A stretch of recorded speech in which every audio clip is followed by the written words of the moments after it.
Hello, আসসালামু আলাইকুম। Welcome to Fatiha blog. কেমন আছেন? আমি তো আলহামদুলিল্লাহ ভালো আছি। প্রতিদিনের মধ্যে একটা নিউ ব্লগ শুনে তো এটা কালকের ভিডিও ছিল। তো এই তো কালকে বাবা রোজা ছিল, 3 রোজা, মানে সাক্ষী রোজা ছিল। তো আসছে সন্ধ্যার আগে ইফতারি রেডি করছি। তো 2 ভাই বোন নিয়ে ইফতারি করতেছি আমরা। সন্ধ্যায় মুড়ি মাখা অনেক কিছু ইফতার নিয়ে খেলাম, খাওয়া দাওয়া শেষ করলাম। রাত্রে ভুনা খিচুড়ি আর গরুর মাংস রান্না করছে, সেটাও খাইছি। আর এই তো ছোটো ভাইয়ের বউ আর ভাইয়ের বউ, দুনো ভাইয়ের বউ উঠে গেছে, চা দিছি, বিস্কুট দিছি, ওরা খাবে। ওরা খাওয়া দাওয়া শেষ করে চলে যাবে। আর হাজব্যান্ডে চিল্লাচিল্লি করতেছে যাওয়ার জন্য, অনেক দিন হচ্ছে। তো এই তো চলে যাবে, একটা কাজের জন্য রেখে। তো ওরা দুজনও ভাইয়ের বউ চলে যাবে আজকে। তো ভাবিও দিনাজপুরে কালকে চলে যাবো, ও ওর বাসা বরখালি চলে যায় বিদায়। এই কয়দিন থাকলা? 13 দিন।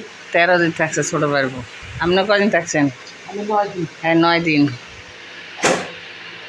আবার আসবো ইনশাল্লাহ। এটা গাছটি দেখেন কত বড়। ওটা তো আপনার ওই তরিকা 2-2টা যাইব বরিশালা গাছটি। তো ওরা চলে যাচ্ছে দুইজনে। আর যাওয়ার সময় সকালে রাত্রে ভুনার কিছু ছিল, গরু মাংস ছিল, সেটা খেলো।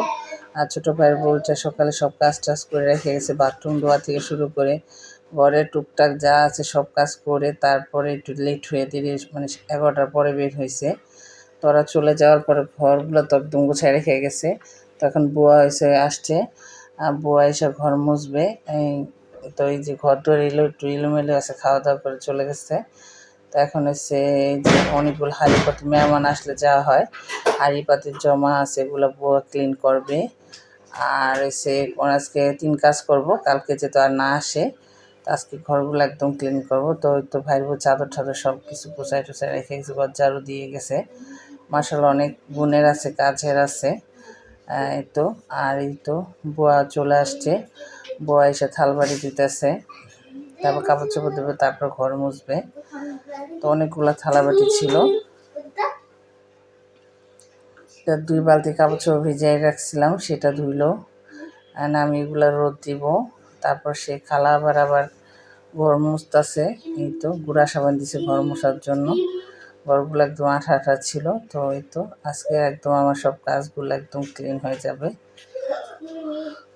তো এই তো আজকে রান্না বান্না নাই আমার, টুকটাক আছে, ফ্রিজে যা আছে সেটা গরম করে খাবো। তার বাইরে যাওয়ার সময় ওরা নাই, বাসা ফাঁকা। তো ওদের যাওয়ার সময় মোরগ পোলাও দিয়ে দিছি, বলছে বাসায় গিয়ে রান্না করতে হবে না, দিয়ে দিছি, ওরা চলে গেছে। আবার আমার ভাইয়ের বউ দুটা যাওয়ার সময় আমার মেয়ের টাকা দিয়ে গেছে, ওই ভাই তো দিছে, আবার ভাবিও দিছে, ওই ভাবি দিছে 2000 টাকা, আমার 1000, আমার মেয়ের 1000। তো আজকে ভাইয়ের বউ দুটা নাই, চলে গেছে, বাসা আমার পুরো ফাঁকা ফাঁকা। তো আজকে ভালো লাগতেছে না, তো আজকে সময় কাটতেছে না। তো আজকে ওর বাবা রোজা রাখছে, তো ইফতার করতে আসবে। আজকে বানাবো না, হালকা পাতলা ইফতারি করবে, ওরা নাই যেহেতু। এতদিন ভরা ছিল, ছোটো ভাই বউ 13 দিন শিখলে, শরীর 11 দিন, খুব ভালোই লাগছিল। তো আজকে ঘরটা একদম নিরিবিলি হয়ে গেছে, মানে সারাদিন শুয়ে বয়ে কাটাইলাম। না ছোটো ভাইয়ের বউ সব কাজ টাজ করে রেখে গেছে, আমার কাজ নাই, একেবারে ফাঁকা। তো মনটা ভীষণ খারাপ, একটু বাহিরে হাইটে আসলাম, আসর নামাজ পড়ে শুয়ে আসছিলাম। তো যাই হোক, সবাই আমার 2 ভাইয়ের বউর জন্য দোয়া করবেন। আর সুইস আমাদের বাসা পৌঁছাইছে, ইনশাল্লাহ আবার আসবে। আলহামদুলিল্লাহ, আল্লাহ যদি সুস্থ রাখে, ভালো রাখে, ইনশাল্লাহ আসবে। আমার মানে ডেলিভারি ডেটের সময় আসবে।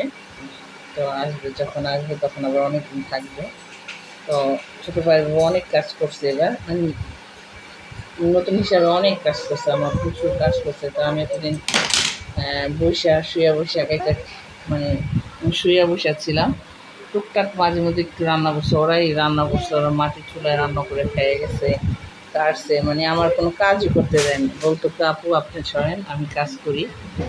তো যাওয়ার সময় সব কাজ করে রেখে গেছে, যাওয়ার সময় ভাতন দিয়ে গেছে, সব রুম ঝাড়ু ঠাড়ু দিয়ে একদম ক্লিন করে, মানে চুরি গোছায়, সব ঘর গোছায় রেখে গেছে, যাতে আমার কষ্ট না হয়। তো যাই হোক, সবাই আমার ভাইয়ের বোর জন্য দোয়া করবেন। আর ভাইয়ের বোর যেন সুন্দরভাবে সংসার করতে পারে, নতুন সংসার তার জীবনে শুরু। তো একা একা সংসার করবে, আলহামদুলিল্লাহ, আল্লাহ যেন সুস্থ রাখে, ওর ভালো রাখে। তো সবাইকে আল্লাহ ভালো রাখুক।